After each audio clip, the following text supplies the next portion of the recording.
The woman I loved at first sight became the one I swore I would never forgive. That was the sentence running through my mind as I stood outside the courthouse, watching Olivia Hayes walk down the marble steps without looking back. Reporters shouted questions. Cameras flashed like tiny explosions. Somewhere behind me, my attorney was calling my name, but all I could hear was the echo of her heels against the stone. Funny how love can begin with a heartbeat and unravel with a single meeting. 3 months earlier, I hadn't even known Olivia existed. My name is Claire Donovan. I'm 46 years old, and for most of my life I believed buildings were more honest than people. A century-old theater with cracked walls would tell you exactly how much pain it had survived. A forgotten library smelled of dust, cedar, and memories. Every scar had a story. People weren't nearly as generous, especially after my divorce. 18 years of marriage had ended with signatures that looked strangely calm compared to the storm they represented. My ex-husband left with half our furniture, our vacation photos, and every illusion I'd ever had about forever. I stayed behind with an empty townhouse, a successful restoration firm, and the uncomfortable silence that greeted me every evening. Work became my refuge. It was the only place where broken things could actually be repaired. That Thursday morning, I was invited to attend a charity gala celebrating the preservation of historical architecture. It wasn't my kind of event. Too many wealthy donors pretending to care about history while calculating tax deductions in the back of their minds. Still, the Monroe Theater desperately needed funding. So I put on my black evening dress, twisted my blonde hair into a loose knot, and reminded myself that smiling could still qualify as professional behavior. The ballroom shimmered beneath crystal chandeliers. Soft violin music drifted through conversations wrapped in expensive perfume and polished confidence. Waiters floated across the room carrying champagne flutes that caught the golden light. I accepted one mostly to have something to do with my hands. Then I saw her. She wasn't standing in the center of the room. She wasn't trying to attract attention. She simply existed near one of the tall windows overlooking the city skyline, wearing a dark emerald dress that made her pale skin almost glow beneath the lights. Her chestnut hair rested loosely over one shoulder, and she was studying an old architectural blueprint displayed inside a glass frame. Everyone else admired the donors. She admired the building. That caught my attention before her beauty ever did. As if sensing someone watching, she slowly lifted her eyes. Blue. Not the bright summer blue people wrote poems about. Storm blue. The kind of eyes that looked calm until you realized they were hiding an ocean underneath. For one suspended second, the ballroom disappeared. No music. No conversations.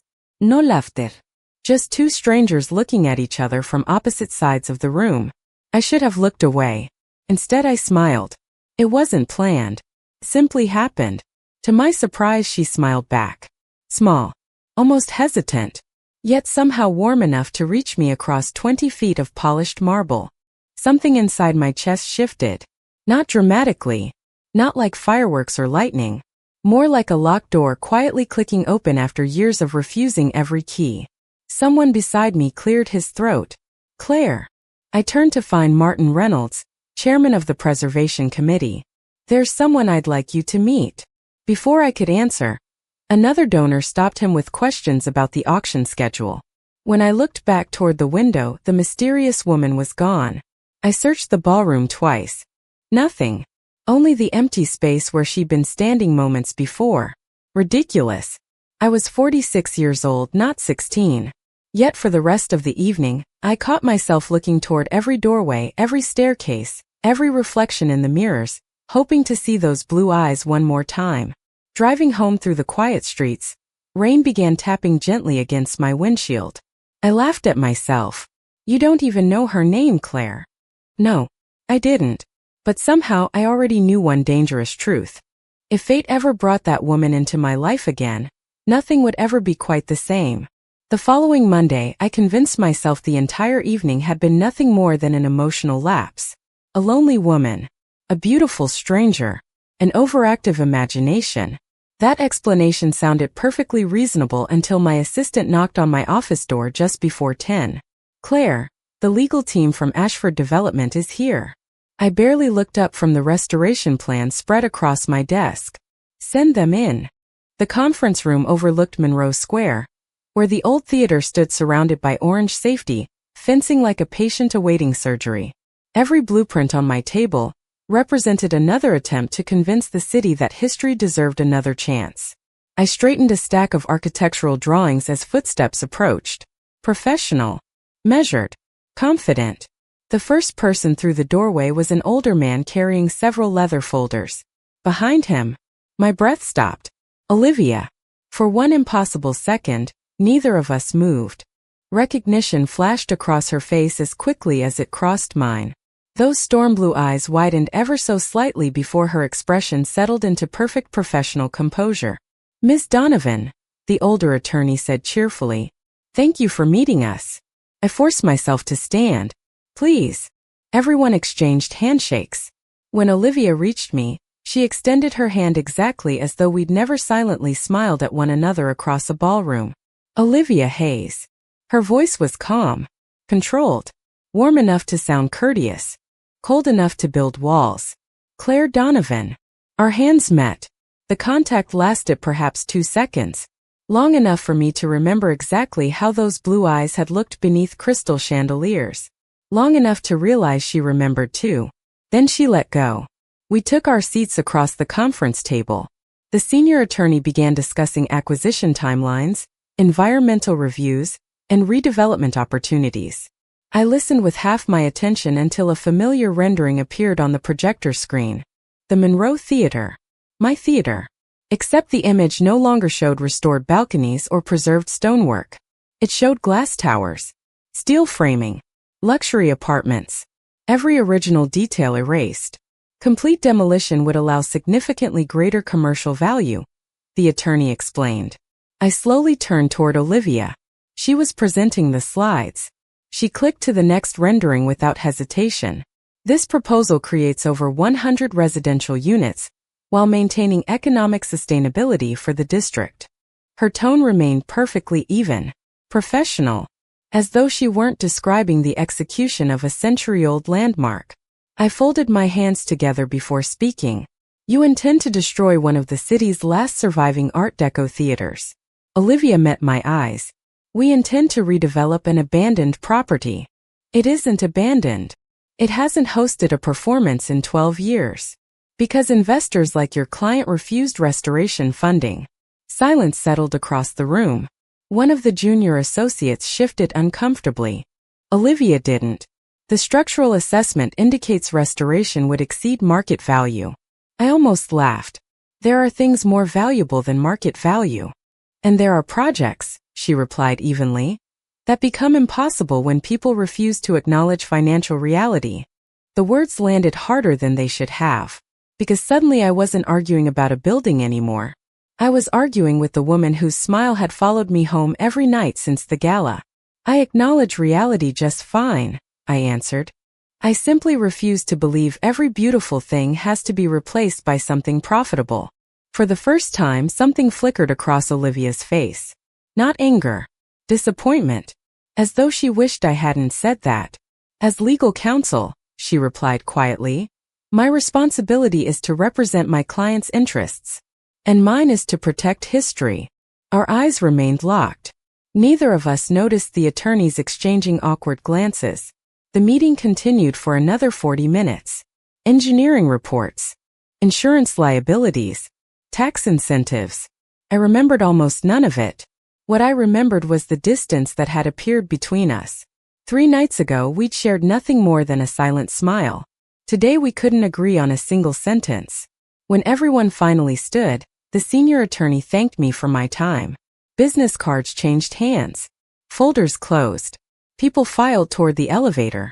Olivia was the last to leave. She paused at the doorway. "I truly am sorry."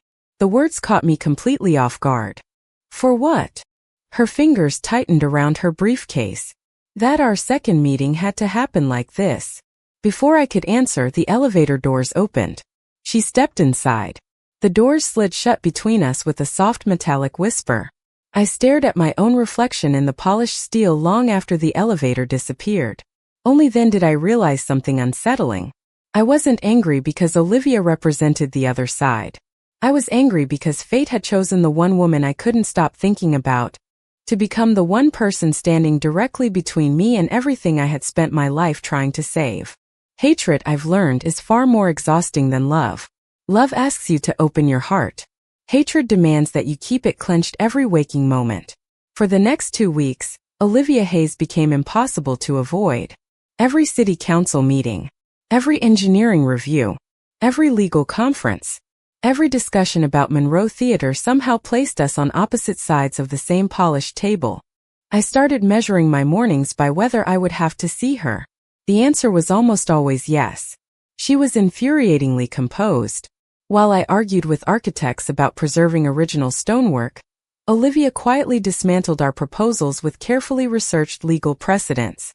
She never raised her voice, never interrupted, never lost her temper.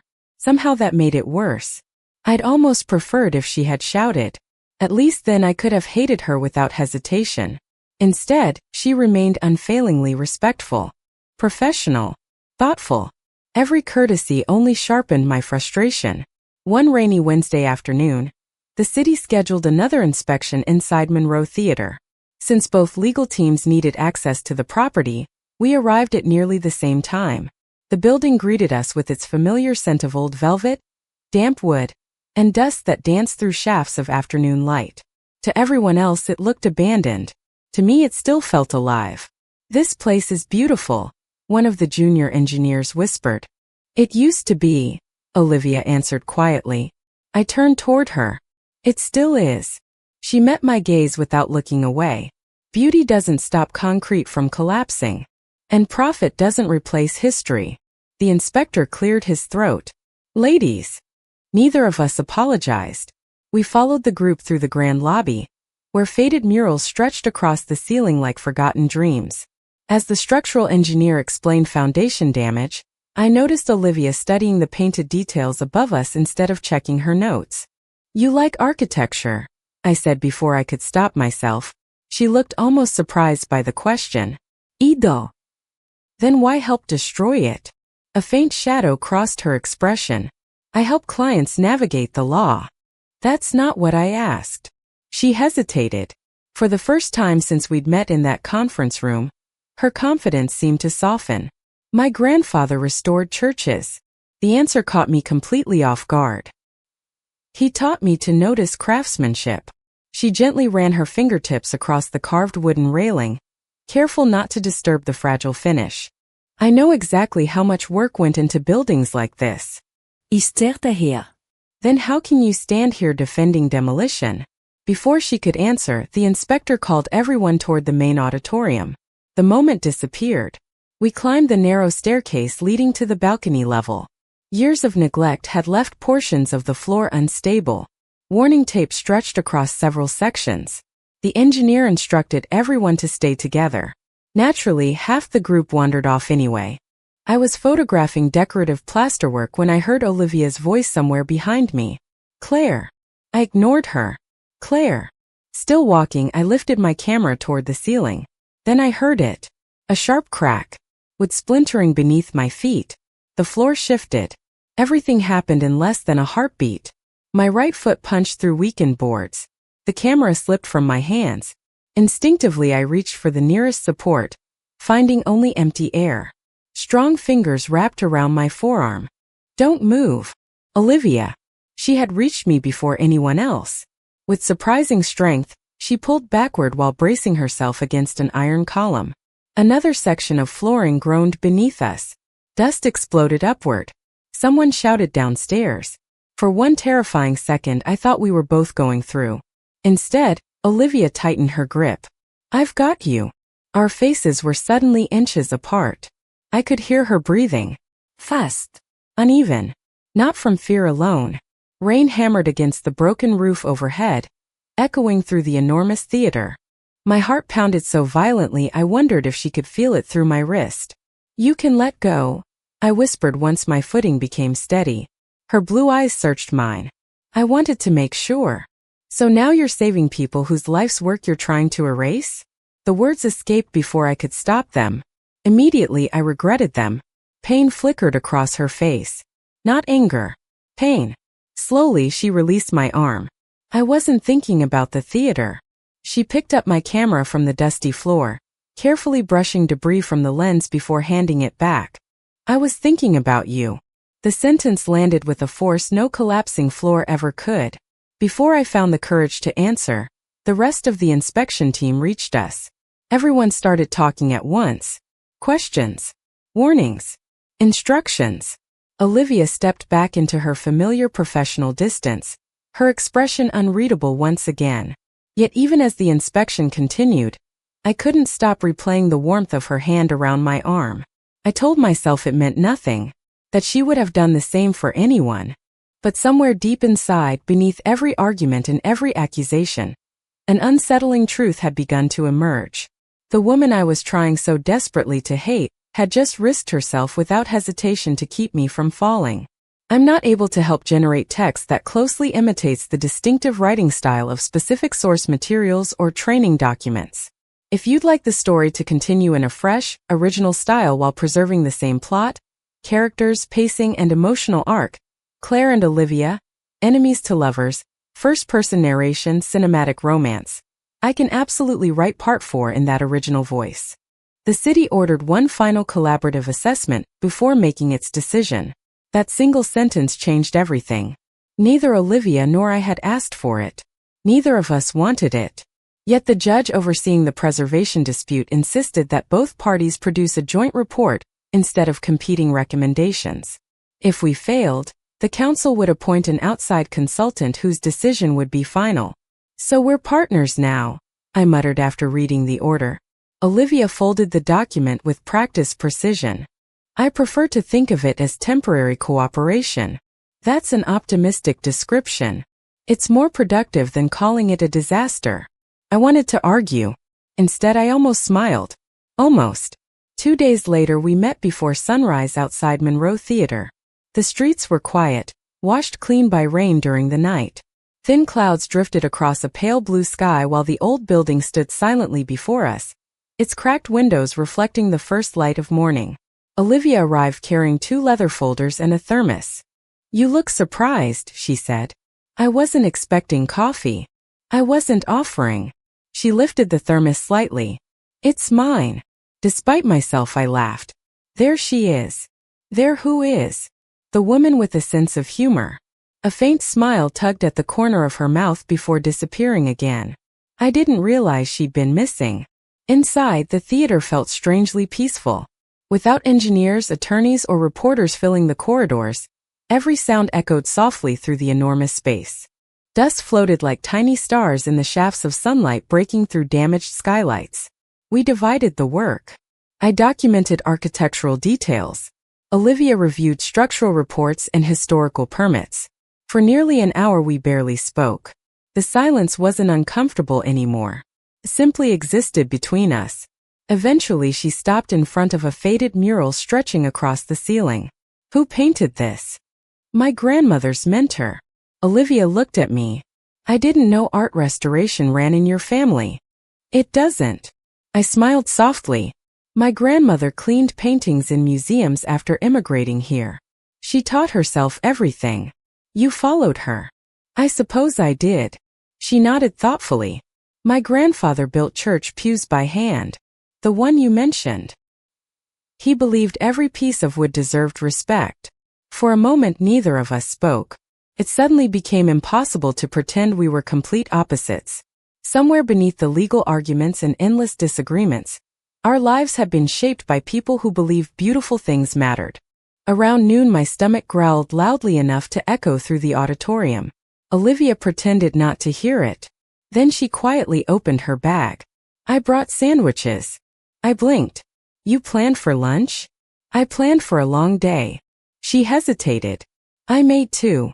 You assumed I'd forget to eat. I assumed you'd become absorbed in your work." She wasn't wrong. I accepted the sandwich. "Thank you." "It's turkey." "I like turkey." "I know. You know. You ordered it at the charity gala." Is der daher? "You remembered that?" She looked away first. "I remember unnecessary details. We ate sitting on the edge of the old stage, our feet hanging above the orchestra pit. The theater felt less abandoned than it ever had. Outside, rain began falling again, tapping gently against the damaged roof. "I've been unfair to you," I admitted quietly. Olivia turned toward me. "You don't have to say that. I judged you before I knew you. You had reasons." "No." I shook my head. "I had assumptions." She remained silent for several seconds. So did I. The confession settled gently between us. No arguments. No accusations. Just honesty. Then my phone rang. The caller ID displayed the name of one of my board members. His voice was urgent. "Claire, you need to get back here immediately. Ashford Development just filed another motion." I looked at Olivia. She hadn't touched her phone. Confusion crossed her face. "I didn't know about any motion," she said before I could ask. For the first time since meeting her, I believed her instantly, which frightened me more than anything else. Because somewhere between shared silence, forgotten lunches, and unexpected honesty, I had begun trusting the very woman I was supposed to defeat. By the end of that week, I realized something I never thought possible. I had stopped dreading Olivia's company. That frightened me far more than any courtroom argument ever could. The emergency motion Ashford Development had filed wasn't Olivia's doing. I confirmed it after speaking with 3 different attorneys, each telling me the same thing. The filing had come directly from the corporation's executive board before Olivia had even returned from the theater inspection. She hadn't lied. For reasons I couldn't explain, that mattered. The next morning, we met again inside Monroe Theater to finish our joint report. Autumn rain drummed steadily against the cracked skylights, turning the old building into a world separated from everything outside. Olivia was already there when I arrived. She stood in the center of the auditorium, studying the rows of empty velvet seats. "I've always wondered what it sounded like in here," she said without turning around. "What?" "When the theater was full." I smiled faintly. "My grandmother brought me here when I was 8. She looked at me. "What do you remember?" "The applause." I walked slowly toward the stage. I don't remember the actors or the play. I remember standing backstage afterward and hearing hundreds of people clap at the same time. It felt like the walls themselves were breathing. Olivia listened without interrupting. "My grandfather used to tell me," she said quietly, "that buildings remember the people who loved them." I looked at her with genuine surprise. "That's a beautiful thing to say." He believed beautiful things should be built to outlive us. The irony hung between us. "So why did you become a corporate attorney?" I asked. She laughed softly. "Student loans." The answer was so unexpected that I laughed too. "Seriously?" "Seriously." She shrugged. "I wanted to study architectural preservation. Law school offered scholarships. Life became practical. And practical kept winning. For a long time." There was sadness in her voice that no courtroom confidence had ever revealed. We spent the next several hours documenting decorative carvings, reviewing structural beams, and comparing historical records with engineering reports. For the first time, we weren't trying to defeat each other. We were simply trying to understand the same building from different perspectives. Late that afternoon, the electricity failed. The theater fell into sudden silence. Only the rain remained. "I'll check the service room," I said. "I'll come with you." The basement smelled of damp stone and rusted pipes. Olivia switched on the flashlight from her phone, its narrow beam cutting through the darkness. "Careful," she warned. "The floor slopes." I noticed. "No," she said with a teasing smile. "You almost didn't." We reached the electrical panel to discover nothing more dramatic than a blown breaker. A maintenance worker reset the system from outside, but before the lights returned, we found ourselves standing together in complete darkness. Neither of us spoke. The silence felt strangely peaceful. "I owe you an apology," Olivia said at last. "For what?" "For assuming you were impossible." I smiled. "You still might be right." "No." Her voice was warm. "I think you're just passionate. And stubborn. Very stubborn. So are you." "I know." The lights flickered back to life. For a second, we blinked against the brightness. When my eyes adjusted, I realized we were standing much closer than I remembered. Close enough to notice the tiny freckle near her left cheek. Close enough to see the fatigue beneath her confident expression. "You look tired," I said. "I haven't slept much." "Because of the case?" She hesitated. "Partly. And the other part? She held my gaze for a long moment. The other part is more complicated. Before I could ask what she meant, her phone vibrated. She glanced at the screen, and the softness disappeared from her face. I have to take this. She stepped several feet away, lowering her voice. I wasn't trying to eavesdrop, but one sentence reached me anyway. No. I'm not changing the recommendation. Another pause. I said no. She ended the call and slipped the phone back into her pocket. Everything okay? I asked. She forced a smile. It will be. Yet something in her eyes told a different story. For the first time since we met, I had the unmistakable feeling that Olivia Hayes wasn't simply fighting me. She was fighting someone else as well. And whatever battle she was hiding had already begun to leave cracks beneath the calm, confident woman I thought I knew. Trust doesn't usually disappear all at once. Sometimes it breaks so quietly that you don't hear it until you're standing in the silence afterward. 3 days after our conversation in the theater basement, I received a package delivered to my office without a return address. Inside was a copy of Ashford Development's revised proposal. My hands froze before I reached the second page. Every preservation compromise we had negotiated together was gone. The restored facade, the protected auditorium, the historical landmark designation, all deleted. At the bottom of the document sat a familiar signature. Olivia Hayes. I read it again, then a third time. The letters refused to change. There had to be an explanation. There had to be. I called her office. No answer. I sent a message. Nothing. By late afternoon, the city council convened an emergency hearing. The room buzzed with reporters, preservation advocates, developers, and politicians eager for another public battle. When Olivia entered, every conversation around me faded into meaningless noise. She looked exhausted. Dark circles shadowed her eyes. Her usually immaculate suit was wrinkled as though she'd slept in it. For one reckless moment I wanted to walk over and ask if she was all right. Then I remembered the signature. The hearing began. One executive from Ashford confidently presented the revised proposal as the result of productive legal collaboration. I stared at Olivia. She remained perfectly still. No objection. No correction. Nothing. When the chairman invited public comments, I stood before I had fully decided to. My name is Claire Donovan. My voice echoed through the chamber. For weeks I believed compromise was possible. I looked directly at Olivia. I believed professional respect could become mutual trust. She finally lifted her eyes. I was wrong. The words hurt more to say than I expected. I dedicated my career to protecting places that cannot defend themselves. I held up the proposal. This document doesn't preserve history. I slowly lowered it. It buries it. Silence spread across the room. Olivia never looked away. But she never spoke either. The vote was postponed until the following week. Outside, rain poured across the courthouse steps. I hurried toward my car before anyone could stop me. Claire. Her voice reached me through the storm. I kept walking. Claire, please. I turned around.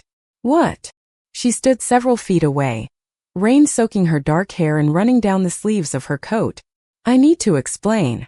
You've had all day. It's not that simple. I laughed bitterly. It actually is. I held up the proposal. Your signature is. Her expression tightened. I know what it looks like. It looks like betrayal. She took one hesitant step closer. If you trust me for just 5 minutes. I did trust you. The confession escaped before I could stop it. I defended you. I shook my head. I believed you. Lightning flashed somewhere beyond the skyline. For a heartbeat, neither of us moved. Finally she whispered, I'm sorry. Those 2 words should have mattered. Instead they sounded unbearably small. You know what's strange? I said quietly. When we first met, I thought you were the most beautiful woman I'd ever seen. She closed her eyes briefly. Claire.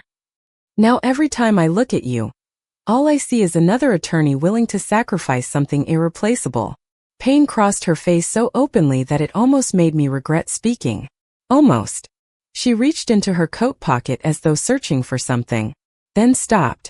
Whatever she had intended to show me remained hidden. I can't tell you everything, she said. Not yet. Then there's nothing left to say. I turned away before she could answer. This time she didn't follow. Driving home through sheets of rain, I replayed every conversation we'd shared. Every smile. Every quiet lunch. Every moment I'd begun believing that fate had brought us together for a reason. Perhaps it had. Perhaps the reason wasn't love. Perhaps it was simply to remind me how dangerous hope could become when placed in the wrong hands. What I didn't know was that Olivia remained standing outside the courthouse long after I disappeared.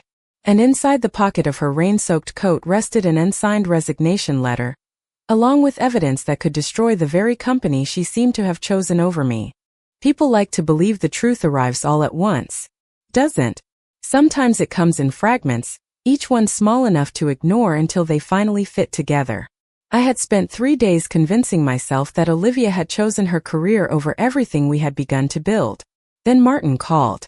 "Claire, can you come to the office?" His voice sounded unusually careful.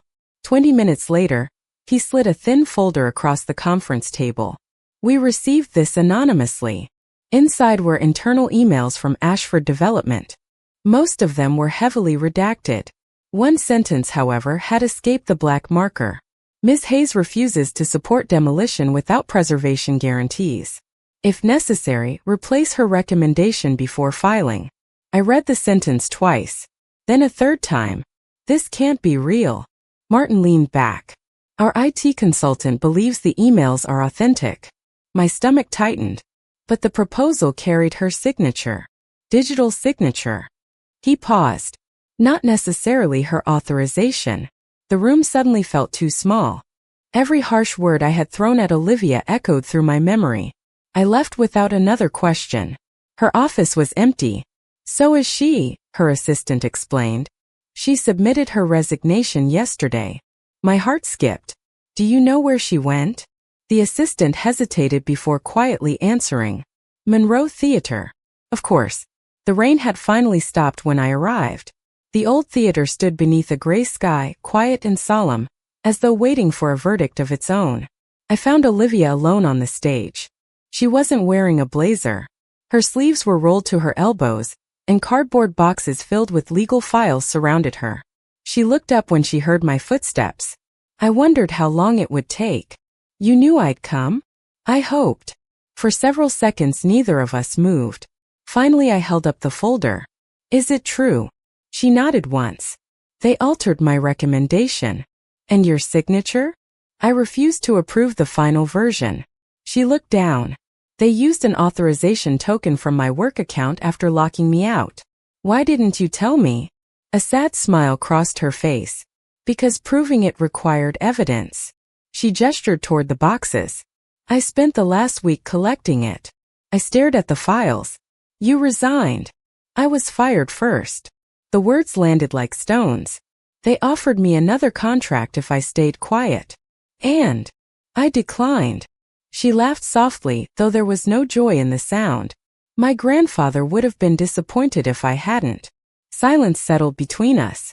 "I owe you an apology," I whispered. "You don't. I judged you. You had every reason." "No." I shook my head. I stopped listening. Her blue eyes met mine. "I probably would have done the same." I stepped closer. "I hurt you." "You did." The honesty stung. But not as much as losing your trust. A breeze drifted through the broken windows, carrying the scent of rain and old wood. For the first time since we'd met, there were no lawyers. No reporters. No negotiations. Just two women standing inside a forgotten theater, surrounded by evidence that had nearly destroyed them both. "I never stopped thinking about what you said outside the courthouse," Olivia admitted. "Which part?" "I believed you." Her voice trembled slightly. "I wanted to tell you everything that day." "So why didn't you?" "Because if I warned you too early, they'd destroy the evidence." She looked toward the boxes. They were already watching me. I closed the distance between us. Only a few inches remained. "You sacrificed your career. I can find another job." "And everything you built?" She smiled gently. "Some things are worth rebuilding." The words settled between us with quiet certainty. I reached for her hand, not because I was certain the future would be easy, Not because every wound had already healed, but because I finally understood something that had taken me far too long to see. Olivia had never been fighting against me. She had been fighting for both of us from the very beginning. Her fingers closed around mine. Neither of us spoke. We simply stood together beneath the fading light filtering through the cracked ceiling of Monroe Theater, knowing the hardest battle was finally over. What neither of us realized was that the final city council meeting was less than 24 hours away, and someone inside Ashford Development had no intention of letting the truth reach that courtroom alive. Some endings don't arrive with applause. They arrive with a quiet choice. The city council chamber was more crowded than I had ever seen it. Reporters lined the walls. Preservation advocates filled one side of the room. Executives from Ashford Development occupied the other. Olivia and I entered separately. Not because we wanted to, because the story still belonged to the truth before it could belong to us. The chairman called the meeting to order. Ashford's lead executive spoke first, praising the economic benefits of redevelopment. Charts appeared on large screens. Financial projections. Employment forecasts. Numbers that made the future look simple. Then Olivia stood. I have evidence that the proposal submitted to this council was altered without my authorization. The room fell silent. She handed a stack of documents to the clerk. Email records. Internal communications. Digital security logs. Each page revealed another layer of deception. One by one, the confidence drained from the executives' faces. The chairman requested a recess while legal staff reviewed the evidence. 30 anxious minutes later, the council returned. The revised demolition proposal is hereby withdrawn pending investigation. A murmur swept through the audience. The original preservation recommendations will be reinstated for consideration. I looked toward Olivia. She didn't smile. She simply released a slow breath, as though she had been carrying the weight of that moment for weeks. The final vote took less than 5 minutes. 7 in favor. 2 opposed. Monroe Theater would be restored. I closed my eyes. For the first time in months, I wasn't holding my breath. Outside the courthouse, people celebrated beneath a bright autumn sky. Volunteers hugged one another. Reporters chased interviews. Someone uncorked a bottle of sparkling cider, and laughter drifted through the crisp afternoon air. I slipped away before anyone noticed. The theater was quiet when I arrived. The afternoon sunlight poured through the cracked skylights, painting long golden paths across the empty stage. I heard footsteps behind me. I thought I'd find you here. Olivia. She walked slowly toward me, no briefcase in her hand, no legal files tucked beneath her arm. Just herself. I owe you something, I said. You don't. Ido. I faced her completely. When I first saw you at the gala, I thought fate had given me a beautiful memory. A small smile appeared. Then I thought fate had given me my greatest mistake. She lowered her eyes. I almost believed that too. But I was wrong. I reached for her hand. It wasn't love at first sight that changed my life. She looked back at me. It was choosing to believe you after everything told me not to. Her fingers intertwined with mine.